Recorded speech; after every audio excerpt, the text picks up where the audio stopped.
Le soleil matinal filtrait à travers les hautes fenêtres de la salle d'audience 302. Projetant de longues ombres sur le parquet ciré, le juge William Harrison trônait sur son banc. Ses lunettes monture argentée posées sur le mur tandis qu'il examinait le rôle du jour, 62 ans. Il avait passé les 15 dernières années à bâtir une réputation de juge intransigeant au tribunal du comte de Franklin. L'horloge imposante au mur indiquait 9h15. Les patiences du juge Harrison s'épuisaient, la première affaire de la journée était prévue pour 9h. 0 précis, il détestait le retard plus que tout. Les salles étaient remplies de les foules matinales habituées, des accusés nerveux. Des procureurs au visage sévère. Et des greffiers feuilletant leur dossier, tout le monde debout. Lance-lui ici alors qu'une jeune femme noire franchissait précipitamment la lourde portante. Boissard Bennett, 34 ans, serre une mallette en cuir d'une main qu'une pile de dossiers de l'autre, son tailleur bleu. Marine était impeccable, ses cheveux soigneusement tirés en arrière, mais son visage légèrement rougi trahissait sa date d'arrivée au tribunal, monsieur le juge. Je m'excuse sincèrement pour mon retard, commence à faire malgré son souffle court. Il y eut un grave accident sur la 5e rue. Et la police est bloquée, le juge Harrison levait l'interrompre au milieu de sa phrase. Les rides autour de ses bouches se creusent alors qu'il fronçait les sourcils. Mademoiselle Bennett. N'est-ce pas, demanda-t-il bien qu'il ait déjà lu son nom sur les documents du tribunal. Dans cette salle de commençons à 9h0 précis, pas 9h15 ni à 9h05. Mais à 9h0 pile, s'arrête un bond sous le regard du juge. La lumière matinale faisait ressortir la détermination dans ses yeux marron foncé. Oui. Monsieur le juge, je comprends parfaitement, répondit-elle. Cependant, si vous me permettez d'expliquer, il n'y a rien, explique mademoiselle Bennett. Interrompit à nouveau le juge Harrison de sa voix empreinte de l'autorité qui lui était propre. Le professionnalisme de ce tribunal exige que vous partiez plus tôt pour anticiper tout retard. Possible, le temps de ce tribunal est précieux et vous en avez gaspillé 15 minutes. Les autres avocats dans les salles s'agitèrent sur leur siège. Mal à l'aise, beaucoup avaient même été retardés par des problèmes de circulation ce matin-là. À cause d'un carambolage de 3 voitures qui avaient paralysé le centre-ville, quelques-uns chuchotèrent entre eux, notant qu'un autre avocat arrivé avec seulement 5 minutes de retard n'avait reçu qu'un léger avertissement par conséquent. Poursuivit le juge Harrison en feuilletant les documents devant lui. Je vous inflige une amende de $500 pour outrage au tribunal. Peut-être cela vous rappellerait l'importance de la ponctualité. Il griffonna quelque chose sur Anne. Formulé son stylo grattant le papier avec une force inutile, le client de Sarah, une femme d'âge mûr nommée Madame Rodriguez, semblait inquiète. Elle avait rassemblé toutes ses économies pour engager Sarah, connue pour son travail pro bono de ses honoraires ajustables. Afin de lutter contre son expulsion injuste, Sarah lui adressa un sourire assurant de se tourner vers le juge. Monsieur le juge, dit Sarah, se veut toujours professionnel et maîtrisé malgré le traitement injuste. Je souhaite faire notre procès verbal que le retard de ce matin était dû à des circonstances indépendante de mes volontés. L'accident sur la 5e rue était documenté par la police. Et la circulation était complètement bloquée. Le juge Harrison le regarda par-dessus ses lunettes. Son expression sévère est inflexible. Note mademoiselle Bennett, l'amende reste en vigueur. Maintenant, pouvons-nous procéder de l'affaire de Audrey? Ou souhaitez-vous gaspiller davantage le temps de ce tribunal? Quelques observateurs réguliers du tribunal échangèrent des regards complices. Ils avaient vu le juge Harrison se montrait strict auparavant, mais cela semblait excessif même pour lui. Une vieille sténographe judiciaire qui enregistrait les audiences depuis plus de 2 décennies secoua légèrement la tête au tapant. Sarah ouvrit sa mallette et sortit ce dossier avec des mains assurées. Sa mère lui avait toujours dit qu'il y aurait des jours comme celui-ci, où elle devrait travailler 2 fois plus pour être traitée moitié équitablement. Mais Sarah n'était pas devenue l'une des avocates de droit civique les plus respectées de la ville en se laissant décourager par les revers. Non, monsieur le juge, répondit-elle calmement. Les défenses est prête à procéder. Elle redressait les épaules, ouvrit son dossier, prête à offrir à ses clientes les représentations exemplaires qu'elle mérite. Malgré le début injuste de la matinée, le soleil de l'après-midi frappait les marches du tribunal alors que Sarah Bennett s'asseyait. Pendant sa pause déjeuner, mangeant un sandwich qu'elle avait préparé ce matin, son collègue, James Martinez, s'installa à côté d'elle. Secoua la tête à propos de ce qu'il avait vu dans les salles du juge Harrison, disant que je pratique ici, dit James en desserrant ce cravate dans la chaleur de l'après-midi. Je n'ai jamais vu Harrison infliger une amende de $500 pour 15 minutes de retard. Surtout quand la moitié de la ville était bloquée à cause de cet accident. Sarah prit une petite bouchée de son sandwich, mâche pensivement. Elle avait passé les dernières décennies à bâtir sa réputation dans les couloirs de ce tribunal. Et elle n'allait pas laisser qu'une matinée difficile changer cela. Son esprit remontait ses premières grandes affaires. Lorsqu'elle avait défendu un groupe de propriétaires minoritaires contre un système de prêt abusif, tu sais ce que ta grand-mère me disait? Demande Sarah, se tournant vers James. Il disait, petit, tu devras être 2 fois meilleur pour aller moitié moins loin. Elle nettoyait des maisons dans ce même quartier où je défends maintenant des affaires. Tribunal. Un léger sourire traversait son visage alors qu'elle se souvenait de la femme forte qu'il avait élevée. La conversation fut interrompue par l'arrivée de Madame Rodriguez, le client de Sarah de la session matinale. La femme inquiète serrait son sac à main. Toujours nerveuse à propos de son expulsion, Mademoiselle B 100 000 tape-t-elle doucement. Je suis désolé pour l'amende, peut-être devrais-je trouver un autre avocat. Quelqu'un que le juge apprécie davantage, Sarah se levait immédiatement. Épouse tant aimée de son tailleur, Madame Rodriguez, asseyez-vous avec nous s'il vous plaît. Dit-elle fermement, cette amende n'a rien à voir avec votre affaire. Et cela n'affecterait certainement pas de manière dont je vous défends. Savez-vous combien d'affaires comme votre j'ai gagné? Un vieil homme passant par le s'arrête et incline son chapeau. Mademoiselle Bennett. Grâce à vous, mes petits-enfants ont encore un toit au-dessus de leur tête, que Dieu vous bénisse. Sourit-il chaleureusement avant de continuer à monter les marches du tribunal et il me sourit. Largement, et ce n'est qu'un parmi que d'autres, Sarah ici a gagné plus d'affaires de droit au logement que n'importe quel autre avocat de la ville, le mois dernier. Elle mit fin aux agissements d'un propriétaire véreux qui essayait d'expulser 30 familles de appartements Riverside. Les yeux de Madame Rodriguez s'écarquillèrent. Elle avait lu le propos de cette affaire dans le journal hispanophone local, c'était vous? Demanda-t-elle toute son inquiétude commençant à s'estomper. Sarah hochait la tête modestement. Chaque rite mérite une représentation équitable. Madame Rodriguez, j'ai traité plus de 200 affaires comme les vôtres. J'en ai gagné la plupart. L'attitude du juge a raison de changer rien à cela. Un jeune greffier descendit marchant agitant un papier. Mademoiselle Bennett. Votre réputation vous précède, dit-il avec enthousiasme. L'association du barreau de l'État vient de publier ses prix annuels. Vous recevez le prix de l'avocat de droit civique de l'année, et une seconde de s'arrête d'une brève étreinte. C'est incroyable. Bien que peu surprenant, tu te souviens de l'action collective que tu as gagnée contre les pratiques de prêts discriminatoires de First City Bank. Cette affaire est maintenant enseignée dans les écoles de droit. Sarah accepte tes félicitations. Avec grâce, mais son esprit était déjà revenu d'affaires de Madame Rodriguez. Le prix était merveilleux. Mais ce qui comptait vraiment était d'aider ceux qui en avaient besoin. Elle était passée d'une enfance dans un logement social d'une première de classe à l'école de droit. Et elle n'avait jamais oublié ses origines. Madame Rodriguez dit Sarah.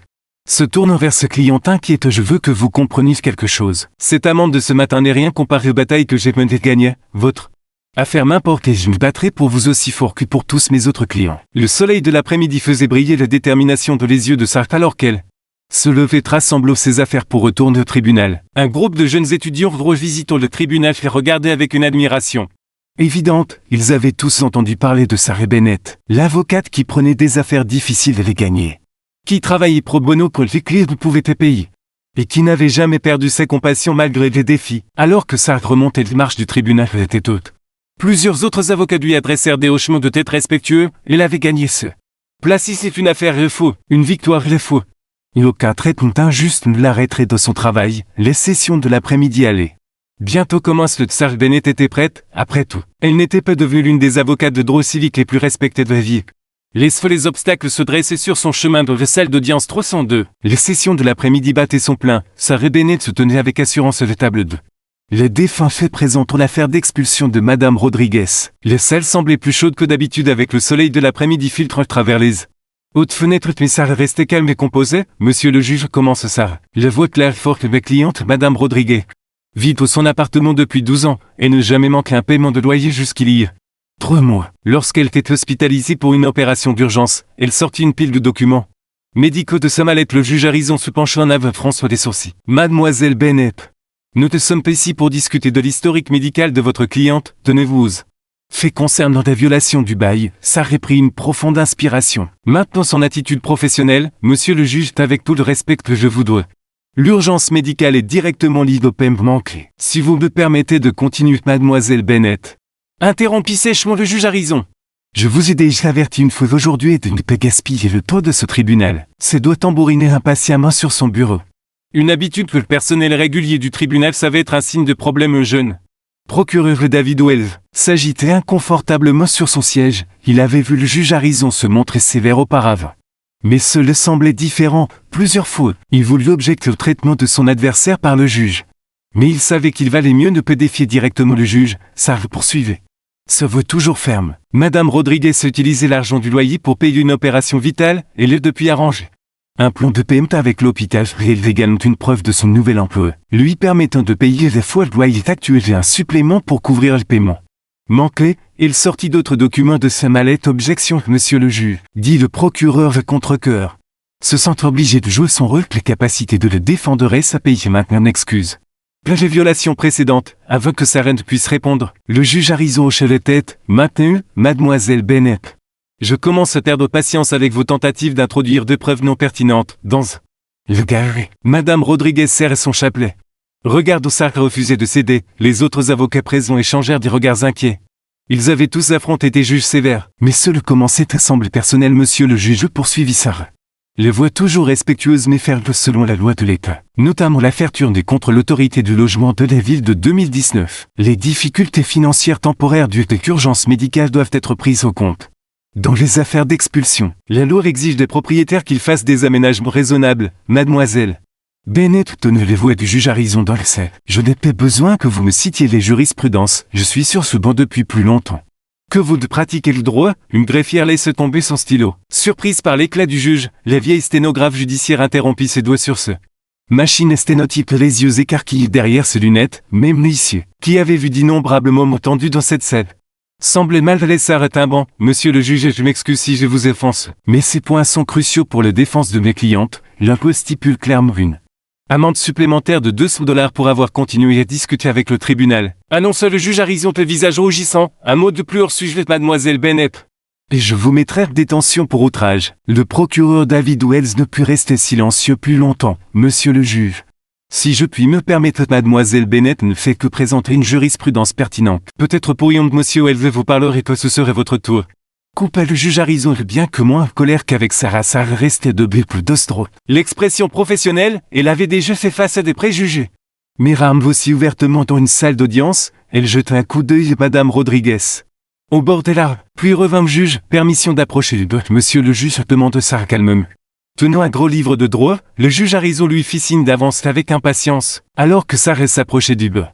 Tous les regards dans la salle le suivirent, le soleil de l'après-midi projetait son ombre longue sur le sol de cette cet instant. Elle semblait plus grande que jamais, les tensions dans la salle d'audience 302 avaient atteint un point de rupture. Ce qui avait commencé comme une simple affaire d'expulsion s'était transformé en quelque chose de bien plus significatif, un test de caractère de professionnalisme de justice. Les Sarr et Bennett, malgré tout, reculez pas. À 18h15, le juge William Harrison garait ses voitures dans l'allée.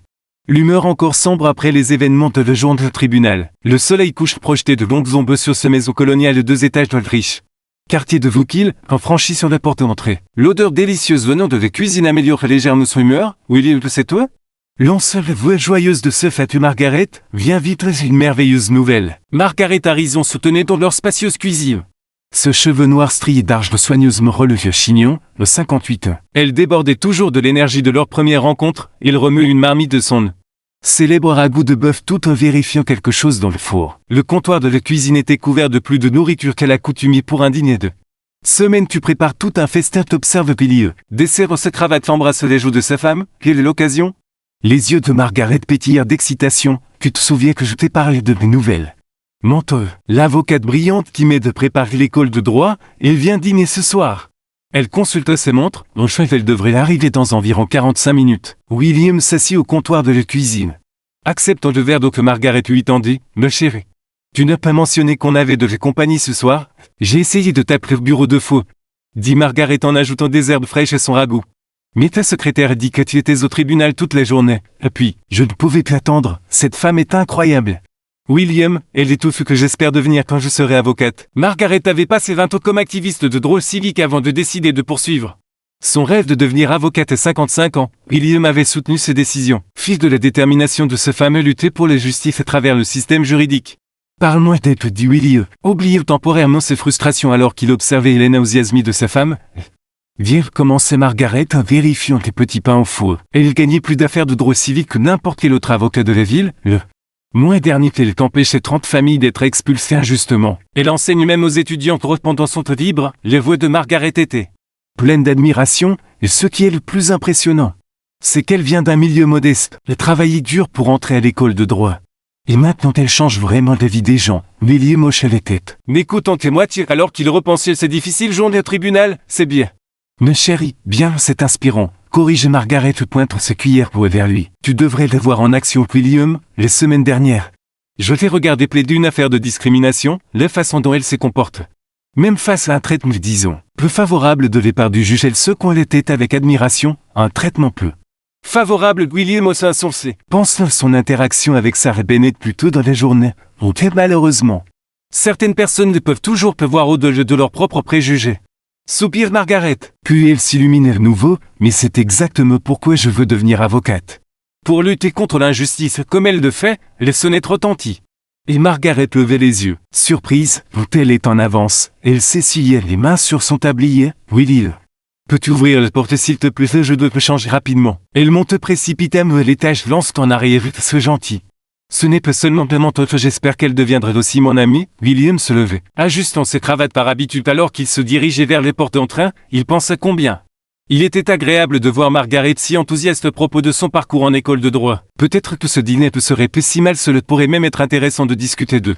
Question juridique avec quelqu'un qui avait impressionné ses femmes. Il tendit la main vers le poignet de la porte. Prêt à accueillir leur invité avec sa dignité judiciaire habituelle, la lumière du porche s'allume automatiquement, projette une lueur chaude à travers les panneaux de verre décoratifs de porte entrée. Souviens-toi, tape Margaret depuis l'étage et son nom est Sarah Bennett. Les mains de William se figent sur les poignets, les événements de la journée lui revinrent. Soudaine mémoire, Sarah Bennett, l'avocate qui l'avait condamné à une amende de $700 de ce salle d'audience quelques heures plus tôt, à travers le verre décoratif de la porte. Il pouvait distinguer les silhouettes d'une femme en tailleur attendant patiemment sur le porche. Le sonnette retentit à nouveau. La main du juge William Harrison tremblait légèrement alors qu'il ouvrait les portes. Là, sur le porche bien éclairé se tenait Sarah Bennett dans le même tailleur bleu marine, bien qu'elle ait changé pour un chemisier le soie crème plus adapté à dîner, pendant un instant. Ils restèrent tous deux figés se regardant, les grillons du soir chantaient de fond. Comblant le silence gênant, l'expression de Sarah restait professionnelle. Mais ses yeux montraient une claire reconnaissance qu'une surprise. Bonsoir, monsieur le juge, dit Sarah doucement, le voix ferme malgré des situations inattendues. Elle tenait une bouteille de vin d'une main canne. Petit sac cadeau de l'autre, je ne savais pas que c'était votre résidence. Avant que William ne puisse répondre, les voix de Margaret résonnaient depuis l'escalier. Sarah, tu lui en avances. Elle descendit en hâte, portant maintenant une jolie robe bordeaux au lieu de son tablier de cuisine. Je vois que tu as rencontré bon mari. William reculait mécaniquement, tenant la porte grande ouverte. Sarah rentrait avec une grâce composée. Bien que quiconque observe de près aurait pu remarquer qu'elle serrait les bouteilles de vin plus fort. Margaret dit Sarah chaleureusement, embrassant son étudiante. Merci de m'avoir invité, je apporte une bouteille de vin gel. Film pose, jetant un bref regard William. Un livre sur l'éthique juridique que je pensais que tu pourrais trouver intéressant. Margaret prit les cadeaux avec enthousiasme, complètement inconsciente de tension entre son mari et ses mentors. William, c'est merveilleux. C'est l'avocate incroyable dont je t'ai parlé. Mon mari est juge au tribunal du compte. Bien que tu le savais probablement déjà, répondit Sarah prudemment. Le juge Harrison et son familier avec le travail de l'autre. Elle suivit Margaret vers la salle à manger, où les tables étaient élégamment dressées avec la meilleure porcelaine des Harrison. William me suivait, le visage pâle. Il regarda sa femme tirer une chaise pour Sarah, bavarde joyeusement de sa candidature à l'école de droit de l'aide inestimable de Sarah. Sarah a même observé une de tes affaires le mois dernier, te continue Margaret joyeusement. Versons de l'eau dans tes verres cristal, bien que je ne pense pas que tu présidais ce jour. Mais ce peu chéri, non. Répondit Sarah avant que William ne puisse parler. Aujourd'hui était offert de première fois dans la salle du juge Harrison. Elle accepta le verre d'eau que Margaret lui offrait. Ses mains fermes révèlent des années de sang-froid. Salle d'audience, l'odeur du ragoût de bœuf flottait depuis la cuisine. Mais William avait perdu l'appétit. Il s'assit lourdement sur sa chaise, desserrant sa cravate pour les 3e fois ce soir-là. Les salles à manger semblaient soudain trop chaudes ou trop petites. C'est merveilleux, rayonnait Margaret, ne remarquant pas le sous-entendu. Alors vous pouvez tous les deux parler des affaires. Oui, William, Sarah brillante en salle d'audience. Tu aurais dû les voir la semaine dernière quand elle a défendu ses familles menacées d'expulsion. Son argumentation sur les difficultés médicales était absolument magistrale. William manqua de s'étouffer avec son nœud. L'ironie des mots de sa femme me frappait comme un coup physique. Il avait rejeté cette même argumentation de sa salle d'audience aujourd'hui. Il même infligé une amende à Sarah pour l'avoir présenté. Margaret dit Sarah doucement. Peut-être devrions-nous parler d'autre chose. Je suis sûr que le juge Harrison ne veut pas discuter des affaires du tribunal pendant le dîner. Elle lisait sa serviette sur ce jeune, l'image même de la courtoisie professionnelle. Mais Margaret était trop excitée pour changer de sujet. Pas du tout. William dit toujours qu'il aime les discussions juridiques intellectuelles à la maison. En fait, les semaines dernières, il parlait de l'importance de prendre en compte les facteurs humanitaires dans les affaires de logement. L'horloge grand-père dans le coin tic-tac et bruyamment, marquant chaque seconde du silence inconfortable qui suivit. Sarah prit une petite gorgée d'eau. Les yeux fixés sur le centre de table de fleurs fraîches, William fixait son assiette vide. Incapable de croiser de regarder deux faibles doigts l'aider à apporter des nourritures à table. Proposait Sarah commençant à se lever. Gênant assieds-toi s'il te plaît, insista Margaret. Willy le chéri vient m'aider dans la cuisine. Sarah est notre invitée. Elle se levait. faisant signe à son mari de suivre, alors que William se dirigeait vers la cuisine. Il sentit les yeux de Sarah dans son dos, la soirée venait à peine de commencer. Et déjà il se sentait comme s'il était de retour de ses salles d'audience, mais cette fois, c'était lui qui était jugé. Les vapeurs s'élevaient des bols de ragoût de bœuf alors que Margaret servait fièrement le dîner. Les salles à manger étaient silencieuses sauf pour le léger tintement des cuillères contre la porcelaine. William remuait son ragoût à manger, tandis que Sarah prenait de petites bouchées polies. Seule Margaret semblait véritablement enthousiaste à propos du repas. « Sarah, tu dois raconter William ton dernier dossier, dit Margaret, brisant le silence inconfortable, celui concernant notre femme âgée menacée d'expulsion à cause de facture médicale. Ça te rappelle quelque chose qui s'est passé de ta salle aujourd'hui, tenez ce peu chéri ?» La cuillère de William heurte son bol avec un bruit sec. Sarah essuie délicatement sa bouche avec sa serviette, ses yeux rencontrant ceux de William pour les premières fois depuis qu'elle s'était assise en fait. Margaret, dit Sarah doucement. J'avais une affaire dans les salles du juge Harrison ce matin, l'affaire de Madame Rodriguez. Celle dont je t'ai parlé les semaines dernières. Le visage de Margaret s'illumina. C'est merveilleux. Alors vous avez déjà travaillé ensemble, William, pourquoi n'as-tu rien dit? Sarah était-elle aussi brillante que je l'avais dit? L'horloge grand-père tic-taquait bruyamment. Les phares d'une voiture passant dehors illuminèrent brièvement des tensions sur le visage de William. Margaret commence. William avait voix tendue. Peut-être devrions-nous parler d'autre chose. Mais Margaret sentit que quelque chose n'allait pas. Elle regardait entre son mari et ses menteux. Remarquant pour les premières fois l'atmosphère étrange, que se passe-t-il? Quelque chose s'est passé au tribunal aujourd'hui? Sarah posait ses cuillères avec soin. Le juge Harrison lui inflige une amende de $700. Aujourd'hui, dit-elle calmement. D'abord pour être arrivé avec 15 minutes de retard à cause d'un grave accident de circulation. Et ensuite pour avoir présenté l'argumentation sur les difficultés médicales que tu viens de louer. La fourchette de Margaret tombait bruyamment sur son assiette. William, est-ce vrai? Le juge s'agitait inconfortablement sur sa chaise. Le tribunal était réglé. Margaret. Mademoiselle Bennett était en retard. Et ensuite elle continuait à discuter après qu'on lui ait dit d'arrêter. Je présentais une jurisprudence pertinente, corrigeait Sarah avec fermeté et respect. La même jurisprudence que vous avez utilisée le mois dernier dans l'affaire Thompson. Monsieur le juge, Margaret se levait soudain de sa chaise raclant du parquet. William a raison. Dis-moi que tu ne t'infliges une amende de cette traite pour avoir fait exactement ce que tu as. Le chez d'autres avocats par le passé. Ce n'est pas aussi simple, proteste William. Mais ce voix manquait de conviction. Alors explique-moi, t'exige à Margaret. Explique pourquoi tu as s'infligé une amende de $700 ton ami mentor pour avoir été bloqué dans le même embouteillage dont parlaient les infos ce matin. Explique pourquoi tu as rejeté un argument juridique que tu as toi-même soutenu dans d'autres affaires. Sarah leva légèrement tes mains. Margaret, s'il te plaît, ce n'est pas notre Sarah. Interrompit Margaret, voix ferme. Cela doit être abordé, William. Je te connais depuis 30 ans, tu as toujours été fier d'être juste. Mais ce qui s'est passé aujourd'hui n'était pas de la justice, c'était elle fit une pause. Choisissant ces mots avec son autre chose, William regarda ses fêtes puis Sarah, les voyant toutes de clairement pour les premières fois ce soir-là, Margaret, la femme qu'il aimait, qui avait passé sa vie à lutter pour les droits civiques, et Sarah Bennett, une avocate talentueuse confrontée aux mêmes préjugés contre lesquels Margaret s'était battue. Pendant des décennies, Mademoiselle Bennett, dit-il finalement frère voix haute, je vous dois des excuses, plus que des excuses, ajouta Margaret. Toujours debout, les amendes devraient être annulées. Sarah se redressait sur sa chaise. Monsieur le juge, je ne veux pas de traitement spécial parce que je suis le mentor de votre femme, je veux seulement le même respect et les mêmes considérations accordées tout autre avocat dans votre salle. Les potes de Sarah frappèrent William comme un coup physique. Il se rappelle comme il avait traité les autres avocats ce matin-là, y compris un jeune avocat blanc qui n'avait reçu qu'un avertissement pour le même retard de circulation. Vous avez raison, admit-il, regarde directement Sarah. Vous avez toutes les deux raison, mon comportement aujourd'hui était inapproprié. Biaisé, le dernier mot semble lui rester au travers de la gorge. Margaret s'assit lentement. Serrant les mains de Sarah à travers les tables, ils restèrent tous trop silencieux un moment.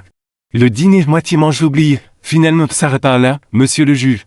Ce qui compte maintenant, ce n'est pas ce qui s'est passé ce matin, ce qui compte c'est ce que vous ferez demain. Après-demain, chaque jour, vous siégerez sur ce banc. La vérité de ces mots pesait dans l'air. Plus lourde que la vapeur du ragoût oublié de Margaret, ce dîner était devenu plus qu'une rencontre. Inconfortable, c'était un moment de vérité le lendemain matin. Le juge William Harrison était assis seul dans son bureau. Arrivé 1 heure plus tôt que d'habitude, le soleil matinal projetait de longues ombres sur son bureau. Puis il avait étalé plusieurs dossiers d'affaires du mois précédent. Son café restait intact. Refroidi tandis qu'il lisait décision après décision. Un léger coup de porte interrompit sa concentration. Aplatit-il. Sachant déjà qui c'était, Margaret avait peine parlé de veille après le départ de Sarah. Mais elle avait insisté pour le conduire au travail ce matin. Margaret entre eux. Porte un dossier épais, et j'ai apporté ce que tu as demandé, dit-elle doucement.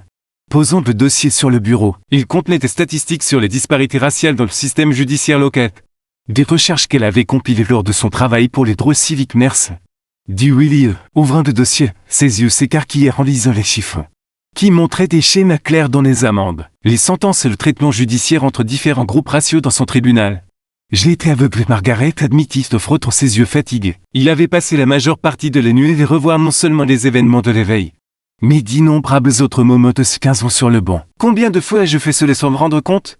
Margaret s'assit face de lui. L'important c'est que tu le vois maintenant. L'affaire de Sarah n'était pas unique, c'était juste les premières fois que tu as dû affronter directement les conséquences de tes actions. William prit un dossier particulier sur son bureau. Les semaines dernières, j'ai donné à un avocat blanc 3 chances de reformuler son argumentation.